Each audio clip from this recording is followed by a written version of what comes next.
নমস্কার শ্রোতা বন্ধুরা, গল্প কথার আসরের আজকের অনুষ্ঠানে যোগদানের জন্য আপনাদের অশেষ ধন্যবাদ। আমি রাজীব ঘোষ। আপনাদের কাছে অদৃশ বর্ধনকে আগেই পরিচয় করিয়ে দিয়েছি তার সোনালী চোখ উপন্যাস পাঠের সময়।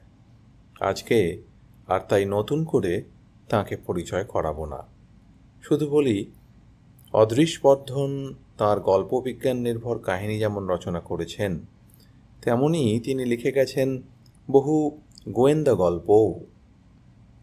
ইন্দ্রনাথ রুদ্র তাঁর সৃষ্টি করা ডিটেকটিভ চরিত্র, বাংলা সাহিত্যের অন্যান্য ডিটেকটিভদের থেকে বেশ স্বতন্ত্র। অদৃশের নিজস্ব রচনা শৈলীতে এই চরিত্রটি ফুটে উঠেছে অন্যভাবে। আমি মনে করি আপনারা শুনলেই তা বুঝতে পারবেন। আজকের পাঠ সেই ইন্দ্রনাথ রুদ্রর গল্প সমগ্রের একটি গল্প, সুমি সুমি। গোয়েন্দা গল্পের সাথে এর মধ্যে বিজ্ঞানের একটা মিশেল ঘটেছে, সেও অদৃশ্যের নিজস্ব রচনা শৈলীতেই। আচ্ছা, তাহলে আজ শুরু করি পাঠ, অদৃশ বর্ধনের গল্প সুমি সুমি।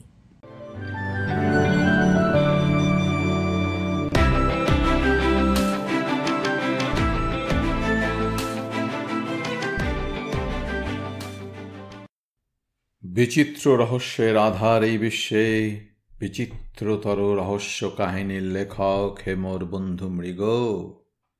তুমি কি শুনেছ গ্রিক জাহাজের মৃত্যু রহস্য?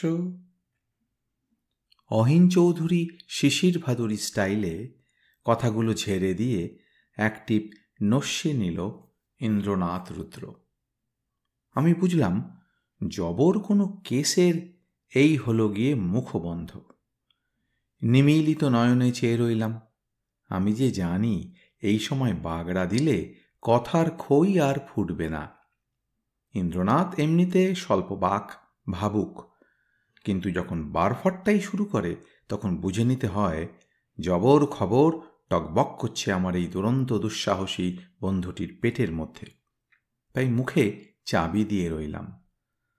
তাম্রকূট চূর্ণ দিয়ে মস্তিষ্কের স্নায়ু কোষগুলোকে চনমনে করে নিয়ে সেকেন্ড কয়েক শিবনেত্র হয়ে বসে রইল ইন্দ্র। তারপর শুনিয়ে গেল গ্রিক জাহাজের কবর কাহিনী। ব্যাডরে লোকটার আসল পদবী ভদ্র। ঊর্ধ্বতন সব পুরুষ জন্মেছে এই ভারতবর্ষের মাটিতে, কিন্তু ভবঘুরে বলেই কোথাও শেকড় পাতেনি। রক্তে যার বাইরের টান, সে তো উড়ে উড়ে যাবেই দেশ থেকে দেশান্তরে, তাও কাজ কারবার নিয়ে নয়, স্রেফ জিপসিদের দলে ফিরে। এইভাবেই একদা গেছিল তুরস্কের মাটিতে। জিপসি হয়ে ঘুরে বেড়াচ্ছিল সমুদ্রের ধার বরাবর। এই জিপসিদের টান সমুদ্রের দিকে, সমুদ্র এদের টানে। এককালে এদের পূর্বপুরুষরা বোম্বেটে হারমাদ জলদস্যু হয়েছিল, ছিল লুঠেরা। এখন রিক্ত ভবঘুরে, কিন্তু সমুদ্রের ধারে ধারে। তুরস্কের উপকূলে তাঁবু পেতে এরা যখন মুক্ত বায়ু সেবন করে যাচ্ছিল, একদিন সমুদ্রের জল সহসা সরে গেছিল উপকূল থেকে, মাইল কয়েক ভেতরে চলে গেছিল জলের রেখা। আর তখনই দেখা গেছিল ভাঙা জাহাজটাকে। জল তখন অনেক সরে গেছে। জিপসি সর্দার ইগল চোখ মেলে তটরেখার হু হু করে নেমে যাওয়া দেখতে দেখতে বিষম উদ্বেগে যখন কাঠ হয়ে রয়েছে, তখনই তার চোখে পড়েছিল বহু দূরে মাটির তলায় কবরস্থ অবস্থায় ঈষৎ মাথা উঁচিয়ে থাকা একটা অদ্ভুত ধ্বংসাবশেষ। বিড়বিড় করে বলেছিল জিপসি সর্দার, জাহাজ, জাহাজ। কিন্তু জিপসি কৌতূহল এর বেশি আর এগোয়নি। লুণ্ঠন প্রবৃত্তি যার রক্তে নেচে চলেছে বহু বংশ ধরে, সে আর তিলমাত্র সময় নষ্ট করেনি সমুদ্রের ধারে। দলবল নিয়ে ডেরা উঠিয়ে চম্পট দিয়েছিল ডাঙার ভেতর দিকে, সমুদ্র থেকে দূরে দূরে, বহু দূরে। সমুদ্রের খেয়ালের খবর যে সে রাখত, উল্লোল সমুদ্র আচম্বিত সৈকত ছেড়ে গভীরে চম্পট দিয়ে ফের যে প্রবল জলোচ্ছ্বাস আকারে ধেয়ে আসে প্রলয়ঙ্কর ধ্বংসাবর্ত রচনা করতে, সেটা জানত, তাই পালিয়েছিল। জলোচ্ছ্বাস এসেছিল তারপরেই, মহাপ্লাবন। তুরস্কের প্রাচীন মানুষরা আজও সমুদ্রের সেই প্রলয় রূপের কাহিনী শোনায় দুরন্ত নাতি নাতনিদের ভুলিয়ে রাখতে। এইভাবেই সমুদ্র গর্ভের অদ্ভুত ধ্বংসাবশেষ একদিন উপকথা হয়ে দাঁড়িয়েছিল। ব্যাডরে এই উপকথা শুনেছিল জিপসিদের দলে ফিরে গিয়ে। তারপর সেই আজব গল্প সবিস্তারে শুনিয়েছিল এক অ্যাডভেঞ্চারিস্ট আমেরিকান পর্যটককে। তিনি খবর দিয়েছিলেন সমুদ্র সন্ধানীদের। তাঁরা আবিষ্কার করেছিলেন সক্রেটিসের আমলের এক অসাধারণ জাহাজডুবির ধ্বংসাবশেষ। গবেষকরা নেমেছিলেন সমুদ্রতলে। ডুবুরিদের মৎস্যচক্ষু দেখেছিল গ্রিক স্বর্ণযুগের নিদর্শন। পুরাবিজ্ঞানীরা স্তম্ভিত হয়েছিল সমুদ্র প্রহরীর কোষাগারে গচ্ছিত হাজার হাজার বছর আগেকার সম্পদ দেখে। ইন্দ্রনাথ রুদ্র নিজেই যেন ঘোরের মধ্যে চলে গেছিল গ্রিক জাহাজের বিপুল বৈভবের গল্প বলার সময়। জাহাজডুবি তখন ঘটত যেসব কারণে, তার মধ্যে অন্যতম ছিল সাইরেন, সমুদ্র ডাইনিদের সম্মোহন জাগানো সঙ্গীত। সুদূর সেই অতীতে সাইরেনদের নাম শুনলেই আঁতকে উঠত ডান পিঠে সমুদ্র নাবিকরা। তাদের গান শুনলে সম্বিত হারাত। মহাকবি হোমার তাঁর মহাকাব্যে অলীক এই কাহিনী তুলে ধরেছেন। কাঠের জাহাজের প্রত্যেকেই নিজেদের বেঁধে রেখে দিত মাস্তুলে, যাতে শূন্যে ভেসে আসা সাইরেন ডাকিনীর হিপনটিক গান শুনে তাঁদের ইচ্ছে মতো বিকট কাণ্ড না ঘটিয়ে বসে। এই পর্যন্ত বলে গুম হয়ে কিছুক্ষণ বসেছিল ইন্দ্রনাথ। আমি নিতান্তই বেরসিক, তাই দুম করে জিজ্ঞেস করেছিলাম, 24 বছর আগে তো রেডিও ছিল না, জাহাজডুবি ঘটলে কাউকে খবর পাঠানো যেত না। আহারে, কেউ ছুটে আসতো না। যেন ঘোরের মাথায় বলে গেছিল ইন্দ্রনাথ। অথচ তখন গ্রিকদের সোনার যুগ চলছে। গর্বে ফেটে পড়ছে এথেন্স। রাজনীতি আর দর্শনে সক্রেটিস, নাটকে সোফোফলস আর ইউরিপাইডস দুনিয়া কাঁপাচ্ছে। অথচ যে নৌ সম্পদের জন্যে গ্রিকদের স্বর্ণযুগে উত্তরণ, ইতিহাসের জোয়ারে তা প্রায় ভেসে গেছিল বললেই চলে। নৌ সম্পদের জন্যে স্বর্ণযুগে উত্তরণ মানে? কৌতূহলী হয়েছিল আমার সাহিত্যিক সত্তা। স্রেফ জাহাজি কারবারের জন্যে কি একটা দেশ ঝলমলে হয়ে উঠতে পারে? সোনার কারবার নাকি? সোনা এনে ফেলতো অন্য দেশ থেকে। বিরক্ত হল ইন্দ্রনাথ। মৃগ, তুমি গ্রিক হিস্ট্রিতে কাঁচাগোল্লা খেয়েছিলে নিশ্চয়ই। স্বর্ণযুগ বলতে কি শুধু সোনার ভাণ্ডার বোঝায়? No man, no. জ্ঞানের সম্পদই আসল সম্পদ। গ্রিক সভ্যতার গৌরব সেইখানেই। আমি বলেছিলাম, এবং নীরব থাকাই শ্রেয় মনে করেছিলাম। ইন্দ্রনাথ যখন মুডে এসে যায় তখন সে অন্য বস্তু। সেই দিনও ছিল টেরিফিক মেজাজে। আমাকে এক ধমকে থামিয়ে দিয়ে বলেছিল, তবে হ্যাঁ, ওই পাথরের চোখটা একটা স্বর্ণ ভাণ্ডারের ঠিকানা দেখিয়ে দিয়েছিল বটে। চোখ গোল গোল হয়ে গেছিল আমার, কিন্তু পাছে ফের ধমক খাই, তাই চুপ করে রইলাম। হিরে চোখে আমার দিকে কিছুক্ষণ অনুকম্পা বর্ষণ করে গেল ইন্দ্রনাথ। তারপর বললে, আজও সেই সোনার ভাণ্ডারের ঠিকানা পায়নি সোনা নির্ভর দেশগুলো। ব্যাডরে, শুধু ব্যাডরে জানতো কোথায় আছে লম্বা লম্বা মোটা মোটা সোনার পাত। পাথরের চোখ পাহারা দিয়ে যাচ্ছে স্বর্ণ ভাণ্ডারকে। কিন্তু নেই, ব্যাডরে আর নেই। মানে কোথায় গেছে? মিনমিন করে শুধিয়েছিলাম আমি। স্বর্গে নিশ্চয়ই নয়। চিত্রগুপ্ত তাঁর জাবদা খাতায় পাপ পুণ্যের হিসেব দেখে নিশ্চয়ই নরকে পাঠিয়েছেন ব্যাড্রে বদমাসকে। আমি উন্মুখ হয়ে রইলাম। গল্পের ভাঁড়ারের দরজা ফাঁক করেছে ইন্দ্রনাথ রুদ্র। এখন নীরব থাকাই শ্রেয়। বন্ধুবর সেদিন যে রোমাঞ্চকর অ্যাডভেঞ্চার কাহিনী শুনিয়েছিল, সংক্ষেপে তা এই। গ্রিক গর্বে ফেটে পড়েছিল এথেন্স। জ্ঞানী পুরুষরা তো ছিলেন সেখানেই, কিন্তু শক্তির যোগান দিয়ে গেছিল সমুদ্রগামী জাহাজেরা। বাণিজ্য করেছে চুটিয়ে, বিদেশ থেকে শস্য এনেছে, এথেন্স থেকে জিনিসপত্র নিয়ে গেছে, গ্রিস থেকে তুরস্ক, তুরস্ক থেকে গ্রিস, কৃষ্ণ সমুদ্র আর ভূমধ্য সাগর পেরিয়ে এশিয়া আর আফ্রিকা। এইসব দেশে পণ্য পাচার করে সেই সব জায়গা থেকে সোনা দানা হিরে জহরত এনে ফেলেছে গ্রিস দেশে। জাহাজী শক্তি না থাকলে গ্রিস বাহুবল আর মস্তিষ্ক বলে বলিয়ান হতে পারত না। জাহাজ ডুবিও হয়েছে। সেকালের কাঠের জাহাজ সমুদ্র খেপে গেলে রক্ষে পেত না। একালের ডুবুরিরা এরকম বহু জাহাজের সন্ধান পাচ্ছে সমুদ্রে আধ পোঁতা অবস্থায়।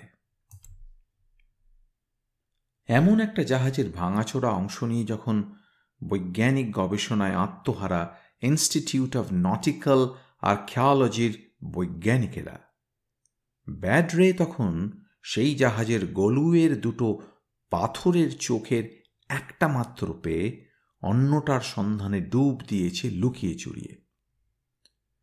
এই পর্যন্ত শুনে আমি আর চুপ থাকতে পারিনি। পাথরের চোখ? কাঠের জাহাজে পাথরের চোখ?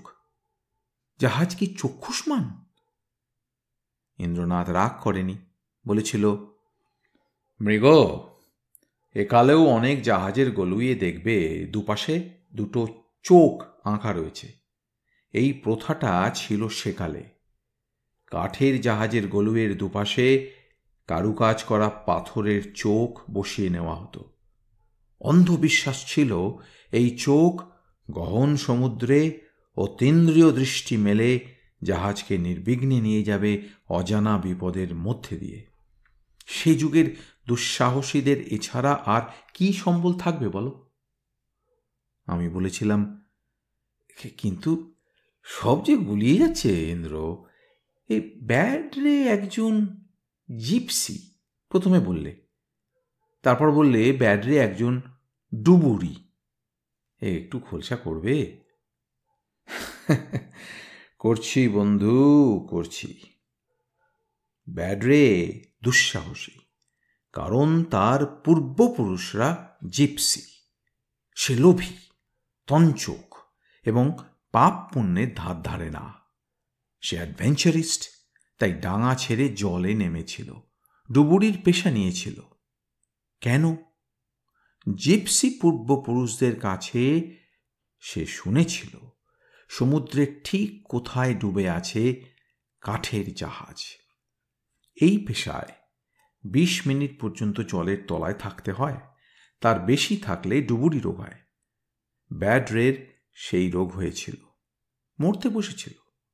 মরবার আগে আমাকে বলে গেছিল পাথরের চোখ কোথায় পাহারা দিচ্ছে সোনার ভাঁড়ারকে।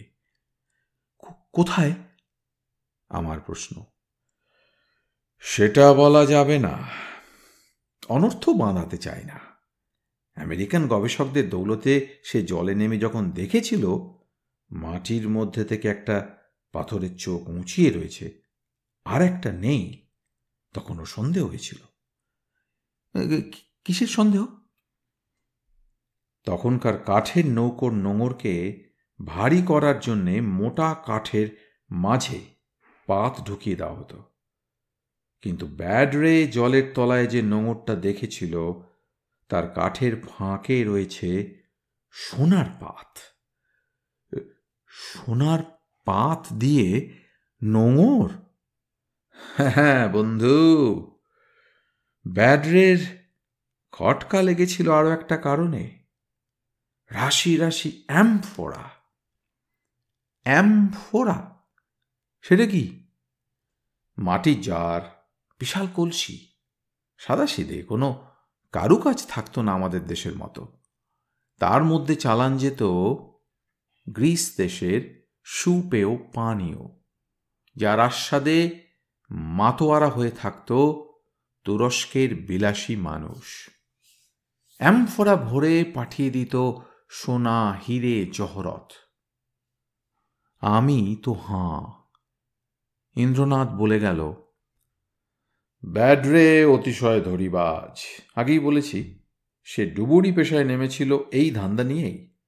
সোনার বাট ঠাসা কাঠের নোঙর দেখে সেই নোঙর জলের মধ্যে দিয়ে টেনে নিয়ে যাওয়ার সময় দেখেছিল তার আগে আর কেউ জলে নেমেছিল, বোধহয় জিপসি দলের অন্য কোনো ডান পিঠে। পাথরের চোখটা টেনে নিয়ে গিয়ে ঢুকিয়ে রেখেছে জলের নিচের একটা গর্তে। আগাছায় মুখ ঢেকে গেছে, কিন্তু ব্যাডরের সন্ধানী চোখ তা টের পেয়েছে। তারপর ধরিবাজ ব্যাডরে এরপর লুকিয়ে জলে নেমেছে।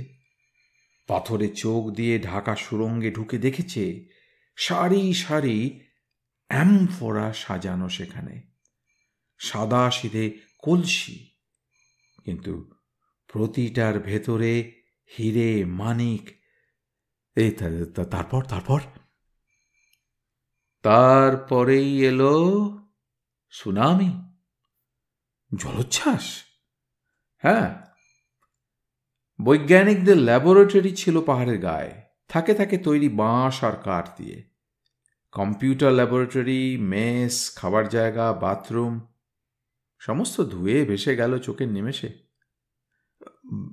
ব্যাডরে বেঁচে গেল। সেইটাই রহস্য বন্ধু, সেইটাই রহস্য। খুলে বলো ইন্দ্র, খুলে বলো। ব্যাডরে যখন মরতে বসেছে এই কলকাতার এক প্রাসাদপুরীতে, আমাকে সে ডেকে পাঠিয়ে গুপ্তধনের হদিশটা যখন বলছে, আমি তখন তাকে বলেছিলাম, তুমি তাহলে খুনি? গুপ্তধনের হদিশ গোপনে রাখার জন্যে অতজন বিজ্ঞানীদের শেষ করে দিলে? ও ম্লান হেসে বলেছিল, সেই পাপেই তো ডুবুরি রোগে মরতে চলেছি। ঠিকানা দিয়ে গেলাম, যদি পারেন উদ্ধার করুন। এই বলেই হেঁচকি তুলে অক্কা পেল বদমাস। আমি আমতা আমতা করে বলেছিলাম, কিন্তু একটা ব্যাপার যে মাথায় ঢুকছে না। কোন ব্যাপারটা মৃগ? ব্যাডরে খুন করতে যাবে কেন? তাকে খুনি বলতে গেলে কেন? সুনামি তো ভাসিয়ে নিয়ে গেছে বৈজ্ঞানিকদের। খুনি তো সুনামি স্বয়ং। ব্যাডরে বেঁচে গেল কেন? পালিয়েছিল বলে। কেন পালিয়েছিল? সুনামি আসছে বলে। কি করে বুঝলো সুনামি আসছে? আমি হাঁ করে রইলাম। ইন্দ্র বললে, কান খাড়া করে সব শুনলে, অথচ খেয়াল করনি। ব্যাডরে জাত জিপসি। সমুদ্রের জল হঠাৎ নেমে গিয়ে ফের ধেয়ে আসে সুনামি হয়ে। জিপসিরা পুরুষানুক্রমে তা জানে। গভীর রাতে ব্যাডরে দেখেছিল সমুদ্র সরে যাচ্ছে হু হু করে। কাউকে সজাগ করেনি, নিজে পালিয়ে বেঁচেছিল। গুপ্তধন যেন বৈজ্ঞানিকদের হাতে না যায়, এই মতলবে। ফের হাঁ হলাম।